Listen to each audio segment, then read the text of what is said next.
La Fundación Caminantes Sin Fronteras trae el segmento educativo Voces de la Conservación de la Biodiversidad en el Pueblo Agua. ¿Sabías que el águila andina, por sus características de conservación, es considerada una especie paraguas? Sin embargo, su población es reducida debido a su distribución irregular. Proteger al águila andina ayuda a cuidar muchas especies y fortalecer su frágil población.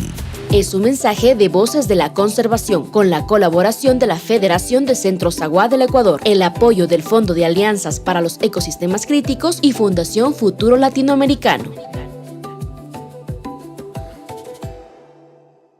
Fundación Caminantes Sin Frontera Karamdi Urusa Kamdamisna Pikpara Kuiragin Swashpa Puebla Wagin Pinat Kish Katsawamne Penawati Kuiragimdu Engalda Ane Mazachichu Kuiragimi Mamas Kalparuza Kara Panyayel Dagas Panyakwal Dosne Katremdi Parihupura Chiagua Kara Punatistapura Katsawamda Kuiragitne ke Wandui Kuiragin Mamas Kalparuza Antendagin Panyakwal Dus Dagas Ane Masakainami Pikpara Kuiragi Nyen Waindu Federación de Centros Agua del Ecuador Gaza Kara que Waindu Fond Alianzas para el Ecosistema Críticos Kara Fundación Futuro Latinoamericano.